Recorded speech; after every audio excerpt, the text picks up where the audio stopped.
because for some reason, and I'll show you the rest of the room. So right now you can just see me, but here's the rest of the room. And we have with us, oops, number 3. We have with us, we got Brian in the back. We have Amber, Amro, and Jessica in the front. And then we have me on the other end, which is this right here. Hello, everybody. My name is Richard, and Katie Goldman is going to go over this training center with us real quick. She's our expert in WebEx Training Center. Katie, Nasser is the gentleman that I've been speaking with. Hi there, everyone. Hello, how are you doing? Good, good, thank you. So I'm Katie Goldman, and I'm the Web Collaboration Manager. And Richard was explaining to me that you're all Mac users and using Adobe currently. Is that correct? Yeah, we used Adobe in the past for a couple of our webinars. And we're using ReadyTalk, which is a webinar service, but it lacks a few features. Sure. Yeah, I'm semi-familiar with that one. Mm-hmm. And is it 100% Mac users, or do we also have regular laptops and PCs in there as well? Well, for the people hosting it, they're pretty much Mac users. For people that are going to chime in, will be, everything. Okay, sure. Okay. That's good to know. And then how large are these calls usually? I'd say up to 25. Do you have more than 25 or no? It could happen. It could happen. So maybe not more than 50. I mean, on average, say 25 or more, 30, 40. Yeah, I don't think we've ever had more than 50. Definitely not more than 100. Yeah, so less than 100, around 25 to 35, I'd say. On average. On average, yeah. Okay, great. The next number would be around 35, less than 50. And then are they primarily trainings, or are they more informative, like webinars and meetings? It's a mix. Okay, great. Yeah, but we definitely like to use it for training in the next few weeks that we have planned. So that's one of the things we'd like to do with it as well. Great. So that's what Richard was explaining to me, which is why we thought WebEx Training Center would be the perfect solution for you. Some of the great things to just start with, and is it okay with you? I'll go through kind of a lot of the different features, and I'll kind of gear it towards the Mac users for you all, because regular PCs, they'll just literally click on a button and everything's done. You all will have to open your browser and go to the account page, but it's very easy as well, as you can see you're on today. And if anytime you have any questions, please feel free to stop me and ask away. Does that sound good? Yeah, that sounds good. Great. So when we're starting the call, you can see that, Richard was able to send out the invite, and the invite will automatically populate and put kind of a generic invite in there, and then you can see he was able to manipulate the top and put a message in there. You're going to be able to set all of that up with Training Center how you would like it to look, and the great thing about that is that you will be able to go ahead and, if you want to put pre-meeting handouts in there, if you want to put an informational piece, you can put that in the email that your participants receive as well. So you can be very creative. You could even put, a picture of yourself or the company's logo or something like that as well. So it's kind of semi-branding the invitation. And then everyone, you can go ahead and send out that email to everyone. The other great thing about Training Center is just with that invite, we do have all different types of things that you can do. You can go ahead and do what Richard did and just let anyone join the call, or you can require an approval. So you may want to approve everyone that's joining the call, kind of if it's more of a private call and you want to have security on it. The other great thing is you can have all types of registration questions on there as well. So, for instance, if you maybe have 10 questions or 30 questions and you'd like to know, first name, last name, phone number, email, what company they're with, all that different type of information gathering, you can also go ahead and do that. and when they click on the email and open it, they'll go ahead and fill out that registration before they join the call, and you'll have all that information in your reports, and that's just going to be from that one generated email that you all saw today to join. Is there any questions about that registration and that email? No, but we had another coworker join us. It's Mike, so join in. Great. All right. Welcome, Mike. So the next thing that we are able to notice is that right now you're looking at what we call the participant view, and you're able to see, you know, the attendees on the right-hand side, the chat. You're able to chat with Richard or myself. You can have the webcam up in the top right-hand corner. And I'm going to go ahead and take you to my view, which is going to be the presenter view. So you're going to be able to see everything that I'm able to see right now. So the great thing about this is it's really great if you're trying to do, you know, show different types of things. You can see that going from the participant view to the presenter view is going to be very easy in the transition because it's all going to be the exact same layout, except for I do have my PowerPoint thumbnails on the left-hand side. Now, when we all launched into the meeting, before you all joined, I did load my PowerPoint presentation. But what we are dropped off at is what we call the Quick Start panel. This is actually why WebEx has been voted the #1 easiest, or it's the #1 web conferencing solution in the world, but primarily it's the easiest, and it's a big majority because of this Quick Start panel. There's a couple different things you can do here. You can see that you can go ahead and use the teleconference, and you can either dial into the meeting or you can have the conference dial out to you. If I can see today that you dialed in, but if you did choose to have the conference dial you, you would put your phone number into the computer. Your phone would go ahead and ring just as usual. When you pick up, it does say you've been invited to join a conference call. Please press 1 to join.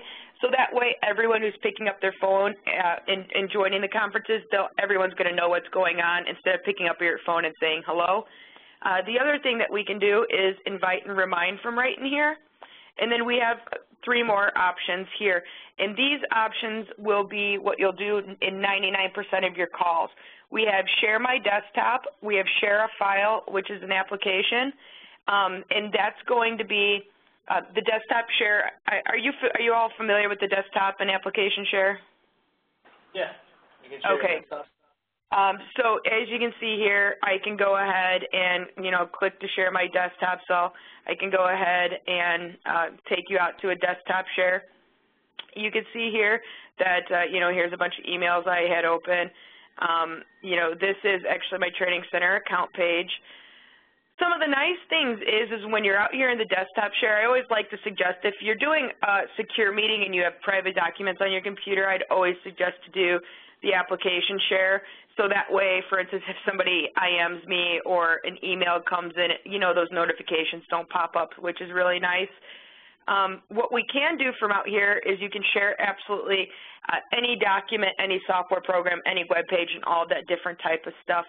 But what I love to show with WebEx is that not only can I share a web page, I can share any account page, but you're going to retain a lot of the controls that you have in the meeting outside of the meeting, where typically all the other web conferencing providers out there today, they don't give you that much control when you're doing the desktop or application share.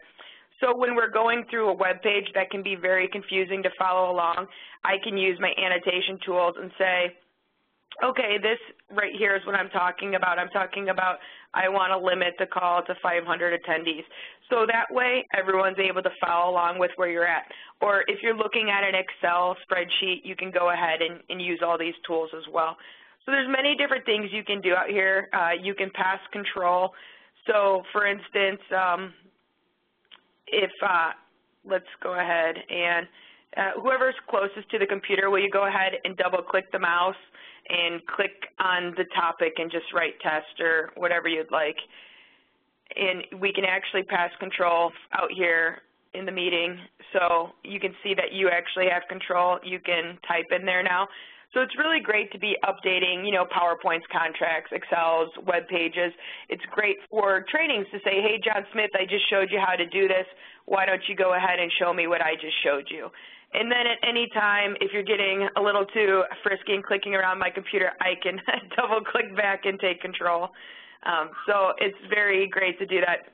As you can see, I have email notifications coming in, so that's why I would suggest to do the application share instead of the desktop share as I did. But you can see it's really great. While I'm out, is there any questions about the application and desktop share, passing control, and all that stuff? Does it work on tablets as well? So currently, WebEx just did their latest release, and it's only Meeting Center that's working on like tablets, iPads, Androids, iPhones, all those things. We are in Training Center today, and that release for Training Center and Event Center to work on all the smart devices is probably going to be Q1. Okay. So Training Center versus Meeting Center. Training Center is the people hosting it, and Meeting Center just people joining it, or so you can join it from your like iPad. You can join or no?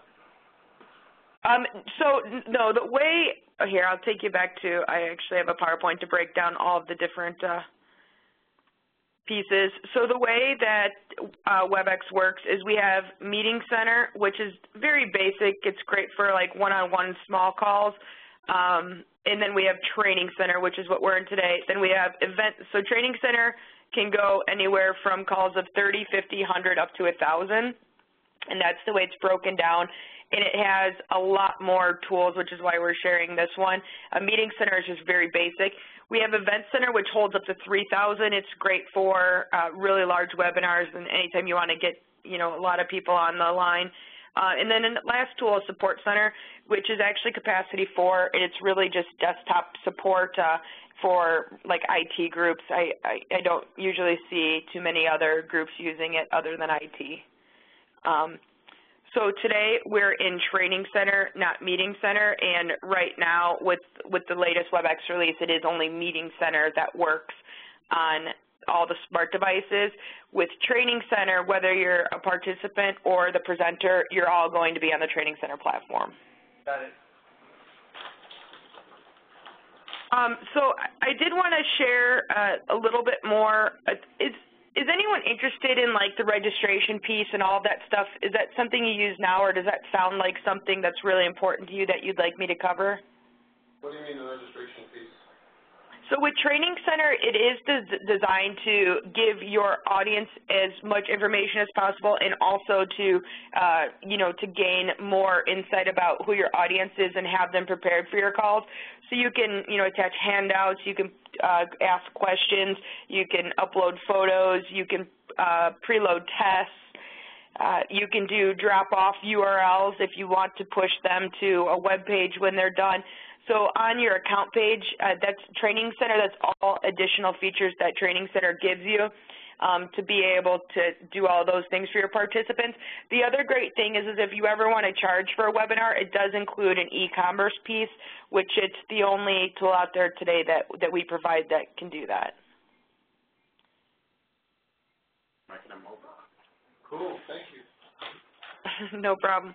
The other thing that I always like to point, or is there anyone that wants to go through all that stuff, or is that a pretty good explanation?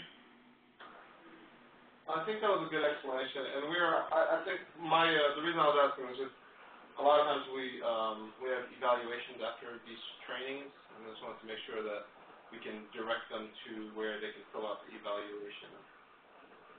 Oh, yeah, that's great. So what's really nice with Training Center is it comes with surveys and testing. You can decide which works best for you. The great thing about that is it will gather all of your information. If you use the testing, and let's say you want to do, you know, multiple choice, short answer, yes, no, you know, all those different types of things, you can have the platform actually grade it for you, instead of, you know, having to read through surveys. So I do see a lot of people using the testing to gain, you know, all that information back. And they do also do short answer, but then it will just be in your account page. You can save it, and it saves similar to an Excel, but it's going to be in your Mac format that you guys use. But we capture the evaluations on another like system or another site. So I just wanted to make sure that after they're done, we can redirect them to that place. Sure. Is it an LMS provider or what is it? It's just a form provider that we use. Maybe like a web link? Yeah. We leave an open API so you can integrate with, all those different things out there today. So you can have that information shot over. You can ask that provider if they'll integrate with WebEx. We particularly leave it open to integrate with everything. So probably weren't gonna do all that. It was just I just wanted to know, like, after they're done, can we, like you mentioned, we could send them to another URL at the end, as opposed to just putting in links up there, or? Yeah, absolutely. You can do that as well. Okay, all right, cool. That's easy. Some of the other things that I always like to point out is we have file transfer. So right here live in the meeting, we can go ahead and transfer a document to your participants. I'm sure we've all been on many calls where somebody says, hey, can you share that PowerPoint with me that you just went over? What's really great is you can go ahead and do it from right here in the call, and your participants would just be able to save it to their desktop, any folder, whatever it may be. So that's a great way to get all of that out. One of the highlights of Training Center is going to be the breakout groups. The great thing about breakout groups is you can go ahead and let's say you have, your 25 people on and you'd like to break them into smaller groups so they can go ahead and collaborate on a topic that you gave them or whatever it may be. And you could break them out into, let's just say, 5 groups of 5. The nice thing is when it breaks them out, it's going to break them out over the audio and the web. So that way they can go ahead and talk just like we're talking here today. They'll be dropped off on a whiteboard, but they can go ahead and bring in like a PowerPoint or a Word document or desktop share, all those different things. So if you'd like them to collaborate and take notes or, create something, they can do that. And then you as the leader, you can actually jump into each breakout group. So you can go ahead and make sure that everyone's on track. You can just, silently listen in to see if there's any, good ideas coming up. The other thing that you can do is you can put a time limit, like if you want to just say, hey, you have 5 minutes to do this. Or there's 2 other buttons where you have the participants will all have a help button, which is going to be a big red help button in the top right-hand corner so everyone will see it. If they click on that, no matter where you're at, if you're in like group 1 or breakout session 3, whatever it might be, it's going to notify you, and you can click like OK on the screen, and it'll let you go ahead and jump right into that session that needs help. Or at any time, you can just take control and break everyone back as well. The nice thing about that is when everyone's done, you can go ahead and share in the meeting what everyone just came up with. So if you have, John Smith's group 3, they came up with these ideas, you can then go ahead and say, hey, John, why don't you go ahead and share everything with us? And you can kind of have them, just as if it was like a real-life classroom, share what they came up with on the board and go ahead and explain it to everyone. So the breakout groups are really a great way for all different, for work groups, trainings, anytime, or for webinars, all those different things. Is there any questions about breakout groups?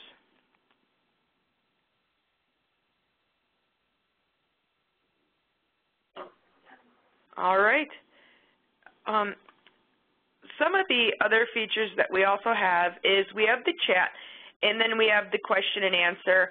So the question and answer is an add-on for Training Center. And the way I like to differentiate the two is a chat is going to be like an ongoing instant message or text message going back and forth.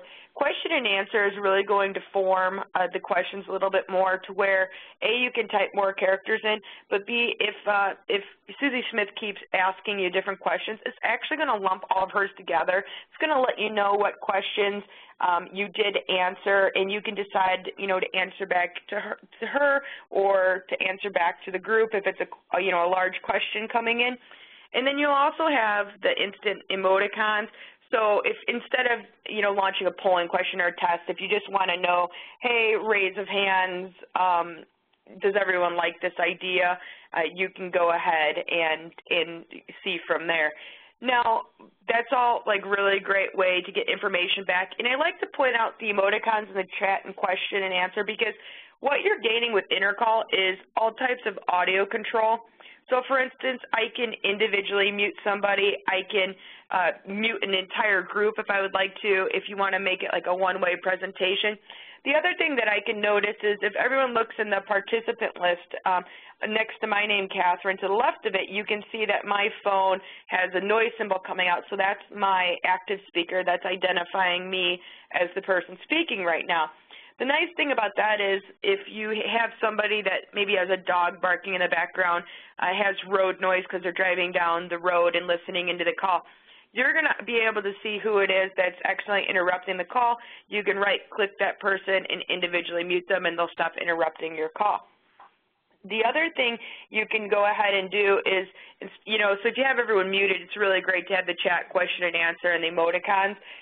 One of my other favorite things is the raise hand. So if you have everyone muted but somebody has a question, they can individually raise their hand. You can see in the emoticons there.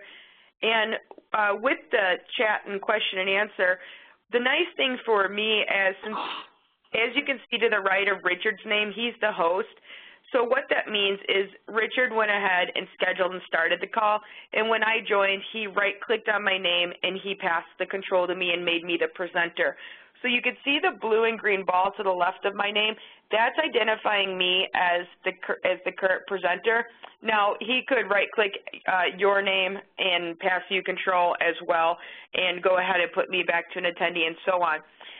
And the blue and green ball would go next to your name. The nice thing is also that instead of being like all the other web conferencing tools out there today with just, these three roles, we give you this fourth role as the panelist. So on these calls, if you have a key speaker that really needs to focus in on what's being said, you have this panelist role who is a co-facilitator who can answer the chat for you, answer the question and answer, and also launch any polling and tests. So that way you don't have to multitask, because we all know how hard it is to type and answer one question and be speaking about another topic. So that fourth panelist role with all those different features is really a great addition as well. Is there any question about any of those features or the panelist or host presenter role? So for the chat, do all the participants see what other participants are chatting or what other participants are asking? Great question. So right now we do have the chat open so everyone can chat. I can actually control all of that. So if I want the participants to only be able to chat with me as the presenter, I can go ahead and set that. Now, I can set that beforehand, or I can just go ahead and set it in the session now under, if you look at the top panels on the left, they're grayed out for you, but you can see that there's a participant panel. I can just click on that and click my chat features and change it. So you can go ahead and decide how you would like that set up. And that's the same for the question as well? The question and answer is always going to just go to the presenter and the host. So when an attendee asks the question, it's only going to go to the attendee and host or the panelist. And then when they answer, they can choose to answer to a whole group or to back to that individual person. The other nice thing about that as well, if you're getting to like the top of the hour and you didn't get through all those questions, you can save them and then just follow up with, John Smith later on and make sure that his questions were answered. And then when you do answer a question and send it out to everyone, does the question go along with that answer, or do you kind of have to restate the question and the answer? So that's a great question. On the latest release, so in the past it was just the answer came out, and in the latest release it was going to be the question and answer.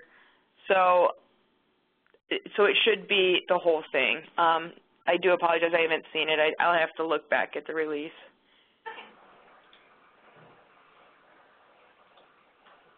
Great question. And then we are able to share the webcams. I can see, you guys, I can see you're also putting up a light bulb. I'm not quite sure does that mean you have an idea? Some of the emoticons, I'm not sure what they mean, but they're in there. We're able to share the webcams.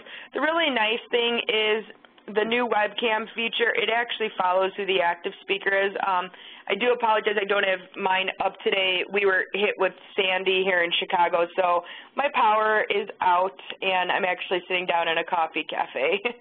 So no webcam today, but it would follow me and be showing my camera, and then when you all speak, it shows your camera. When Richard says something, it shows his. So it's really a nice feature it's nice to be looking at someone when they're talking.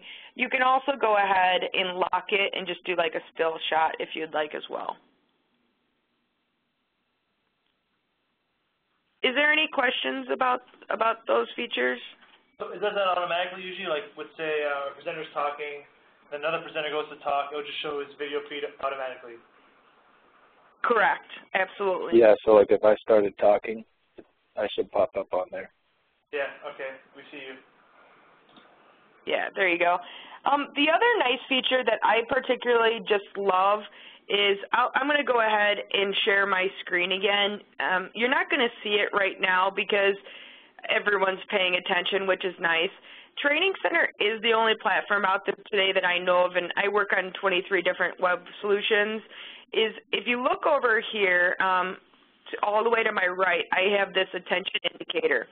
Now, if anyone wasn't paying attention today, so when you have your calls with 20, 25 people, this red exclamation mark right here is going to go right here to the left of their name and let you know that they've well, it's supposed to say that they're not paying attention. What it technically means is they've either minimized your meeting, and that way you know they're multitasking, checking emails, surfing the web, whatever it means, or they've opened a window over your meeting. So that could be, an array of things, whether it's emails or different type of things. Now, with 20 to 25 people, I'm not sure if you all are the type to say, hey, John Smith, why are you not paying attention? Do you have something better that you're doing? Or you could just use that for your feedback. If you see that everyone has attention indicators up, maybe it's a great time to take a break or, to open the lines up for questions or to visit a new topic. You can really use it to just however you would like to. Now, if you click on this attention indicator, you can see that it says 100% active, so that's why we're not seeing any of those red marks. But it's really a great way. I mean, I particularly use it since I'm always customer-facing. To me, that might mean that I'm talking too much and not letting you guys ask enough questions. So you can use it in all different ways for feedback. Is there any questions about the attention indicator? I like that feature. We particularly use it all the time, so. The two people that don't have to be caught are the panelists or the host, so only the attendees can get in trouble. Yeah, that's it. It just helps the host out, for sure. So is there, as I'm going through all of these features, is there any features that I'm missing that you currently have today, or anything that you have on a wish list that you're hoping to gain with a new conferencing tool? Well, one thing I know that we have ReadyTalk for is it records like the webinar, but what it doesn't do is any video stuff, like screen share. That's definitely something we wanted. So when you record a webinar, does it recording the video feeds, like does it record us talking, is that something we want? I mean, I definitely want the ability to have that.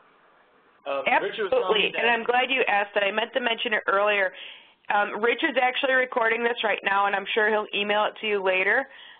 You may or may not get the first 7 minutes of us chatting about Chicago and the East Coast. But the nice thing about this is the best way to describe it is the recording is going to be 100% what the attendee view is. So if the presenter's sharing webcams, it's going to capture that. If they are annotating, it's going to share that. If they go to a desktop share and they're sharing a web page or a PowerPoint, whatever it might be, and they're annotating and marking stuff up, it's going to capture everything that the attendee is able to see. And the reason I say it that way is because with Training Center, with the question and answer and all of that, it's not going to capture the question and answer. The questions that are individual to the presenter, for instance, it's not going to capture that unless the presenter is answering back to everyone, because that's a private feature. So it would actually store our feed as well, or no? Like our webcam view of our? Yeah, every time you guys come up, it's going to show you guys. Okay. So that's a great question. The other nice thing is, since you're all Mac users, Intercall automatically provides free storage. Depending on, you know, the different models we have, we do 1 free gig of storage, 10 free gigs of storage, and 50 free gigs of storage, depending on, you know, the different pricing scenarios you'd like to look at. And the great thing about that is 1 gig is going to be roughly about 31-hour recordings, and we store it on our server, so you don't have to worry about, you know, messing with it at all. And it is going to, you'll be able to email it out. You can, you know, it's a blue hyperlink, so you can email it out. You can copy and paste it to a website or intranet or, you know, any of those things. And then whenever it's expired, or it won't expire necessarily, but whenever you're done with it, you can go ahead and delete it and free up that space. Okay. That's awesome. That's something we wanted to do for sure, is be able to save them and send them out later. And then, Nasser, what we were talking about on the phone is probably a good question for Katie. Are they able to save it on that 1 gigabyte or whatever and then transfer it to their system? Yeah, so if you go over that 1 gig, for example, like with ReadyTalk, we can download it. It's like a flash player, but it's a smaller file because it doesn't have much video in it. It's like 30, 40, 50 megs. I can download and upload it on our own host. Is that something we can do too with the saved videos? Is that something we can actually like download off your server and store them on our own server? Yeah, absolutely. Okay. We definitely allow you to do that. Okay, so you can export them as well. I guess that's a question. Yes. Do you know what format it is? Is it like a flash player format when you go to play it back, or? I do. It's actually WRF, which is just WebEx proprietary recording. It literally stands for WebEx recording feature. So it will go into that. But then, like, let's say you record it and you know that everyone wants it in WMV or MOV. When you open it as the host, you can, in the top left-hand corner, it says File. You can go to Convert, and you can convert it to the different formats if you want to. Oh, so it's like a video file. It records it as a video file. Correct. Like a .mov or .something. It's kind of neat. Well, yeah, it's WRF, which is their own. Yeah, it's just their own proprietary, but you can convert it to the MOV or the WMV. Right. WRF. Oops.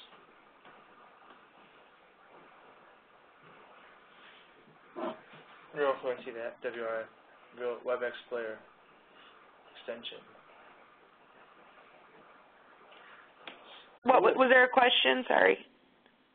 No, I was just looking at the WRF file format, which is it's a WebEx file player extension. Correct. Yeah. So great. Is there any other questions or any other features that you were hoping for? Or Richard, can you think of anything that I missed?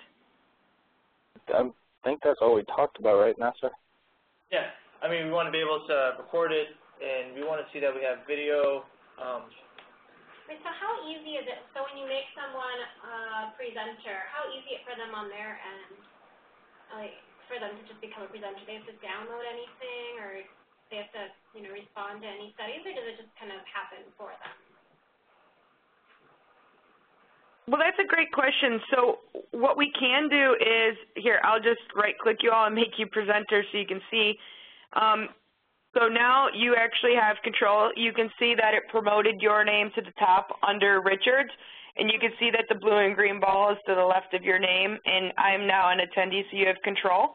I can see that you found the annotation tools. And then if you click on the Quick Start tab in the top left, or if you go to the very top and you go to the Share button, you can see in there is Share Your Desktop, Share Your Application. You can bring in a file. You can do all those different things. So you can go ahead and try clicking on one if you'd like.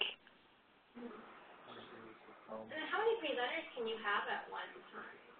It is going to be one active presenter at a time. I mean, you can have as many different presenters in a call as you would like, but it's just going to be one active presenter. And then you have that panelist role, which is going to kind of be the person in the background managing the other features if you would like to have that role. So now we're able to see your YouTube. You know, we can see the commercials playing, the Weather Channel, and all that. So then does the host need to sort of switch presenters? You know, if you're going between presenters, would that be the host then that can do that the whole time? Or do the presenters need to then hand it off to the next person? That's a great question. I actually pass you control, but Richard being the host, he actually has control over everything, so he could have passed the control too. So either the current presenter can pass control or Richard, the host, can pass control. So actually, if you want to like right-click on my name again, and you can see the first role is, or the first option is change role to, you can go ahead and pass the control back to me. So now I'm the presenter. You can see it put my name back to the top. It went ahead and put you guys back to the attendee role, and away we go. And the host rules everything, so if I want to take away power or give power, the host has that option. Okay. And so then we were having some issues when we got on. Did you figure out what that was? Are there browsers, certain browsers that are required for this, or what was that issue that we had? Well, when I logged in, I used Google Chrome, and I downloaded the Training Center application. But it did say that, I think it said you could do it through Java as well. Or is it, I think it says Java, or download the software. Yes, you could have. Yep. So I didn't need to download the software. I could have ran it just without downloading? Well, so, I mean, it's good that you downloaded it, and I always say that if people have admin rights, they should download it, because anytime you hear of people having, like, latency issues, it's usually because they don't do downloads. And the latency is still not going to be that great, you know, maybe 1 to 2, 3 seconds.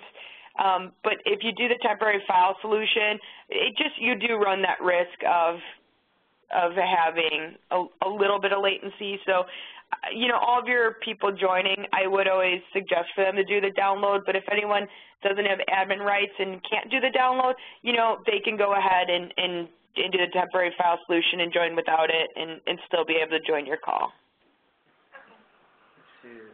So now I can see multitasking and going to other things. I was going to ask you a question.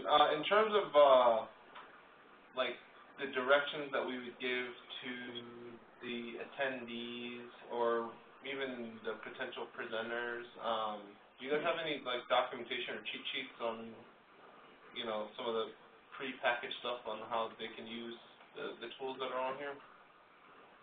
Kind of like a guide of how to use it, the platform? Yeah, so it's, you know, I don't know.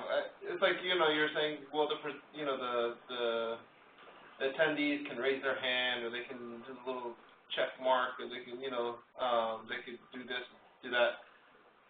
I just was wondering if you had that documented so it would be easy up front to, like, you know, if we have a session, we can tell folks how to use or how to participate. Yeah, so here is I just did a file transfer with the Training Center user guide. You can go ahead and click on that and highlight it and download it. And that will, you know, lay out all of those different features for you. At the beginning of it, like, goes through, you know, like annotation tools, you know, all the kind of the easy stuff. And then towards the bottom, it does get to a little bit more of the nitty-gritty if you have some more advanced users that want to learn more.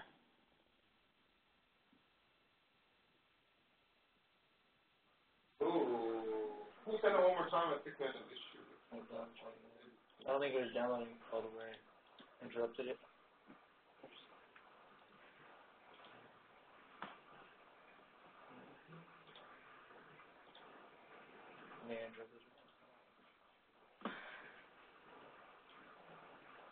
Available.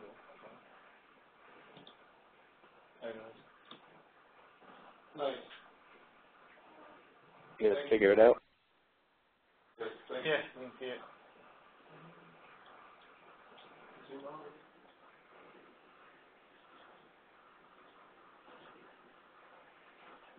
So after the session's over, as the host, can you see like the contact information for all the attendees? Yes, you can, and I'm glad you asked that question. Always remember, though, that the platform can't tell you information that you never asked. So if it's critical for you to know people's emails and first name, last name, phone number, make sure you ask those questions on the registration, and then the platform will absolutely gather and collect all that information and break it down for you. Okay. And then can you download, like the chat and any kind of the polling responses? I'm assuming you can download all that afterwards. Absolutely. If you ask any polling questions at the end, when you click to close out, it'll actually prompt you, would you like to save your polling results? So it won't let you close out without asking you, do you want to save or not save? Okay. And then if you do polling, can the participants see the results? Can you share those with participants? Absolutely. You can keep them for yourself. You can save them. You can share them with all of the participants. Absolutely. During the session, like right after the questions asked? I'm sorry, what was that? Is it possible to share, like, actually during the session, so right after you ask the poll? Can the participants see those? Okay. Yeah, so here I actually am sharing my screen now. So I brought up polling. It was just one of these boxes right here that I just clicked on. And then I can go ahead and hit new.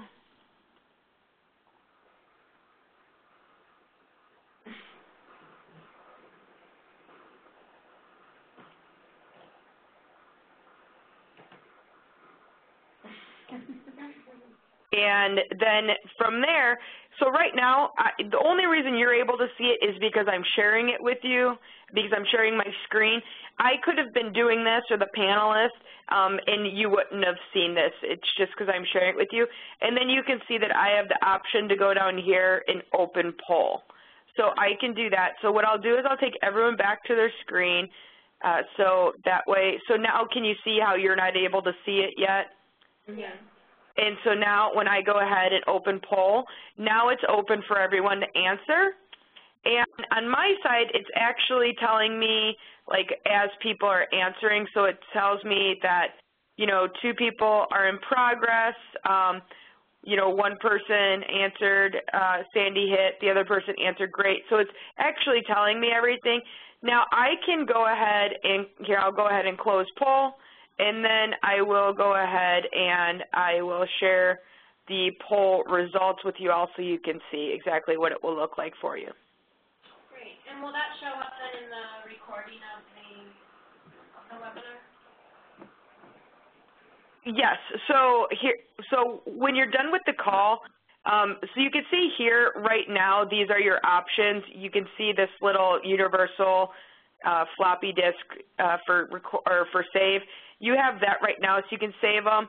Or when the call ends, just go ahead and it'll say, "Would you like to save?" You just click yes, and it will save them all. Great. So I do have another call coming up in about 7 or 8 minutes. Is there any other questions or features that I could show you?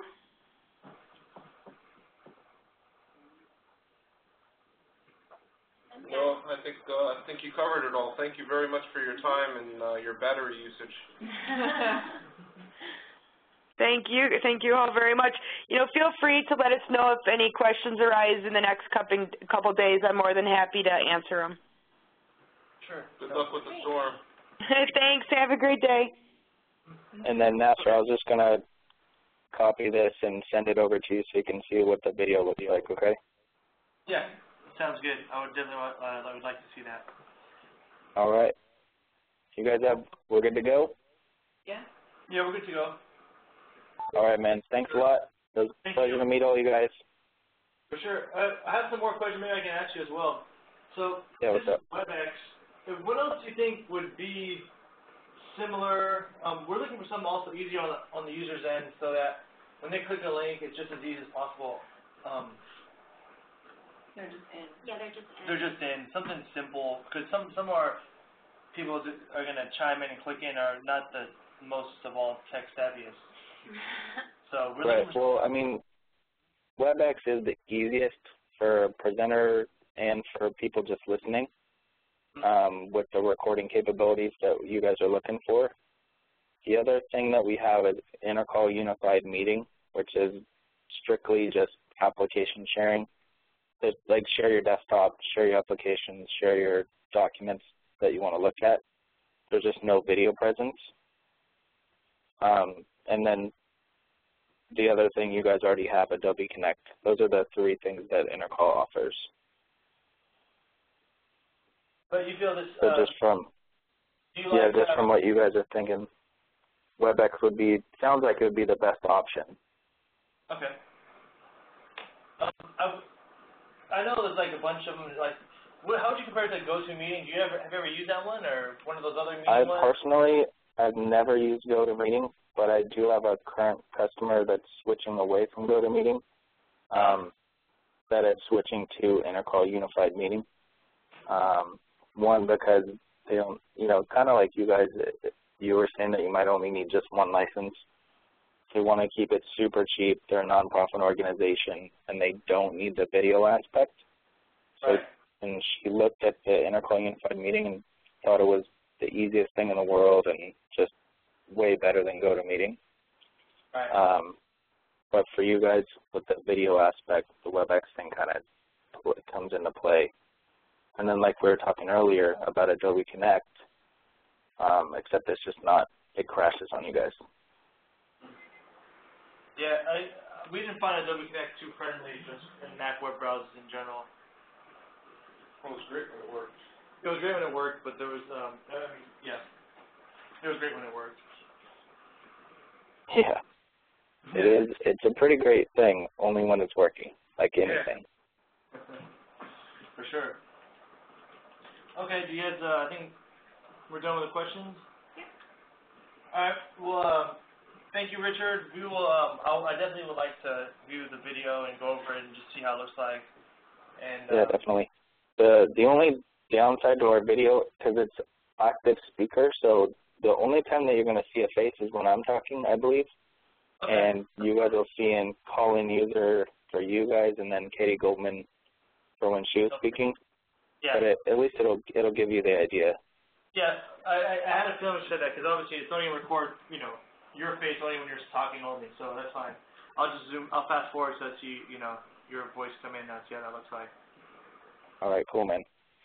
I'll cut out that first 7 minutes of me and Katie talking about the wonderful weather out on the East Coast. No worries. Okay. I'll shoot it over to you. It's easier to chop up the first part if you have to. Mhm.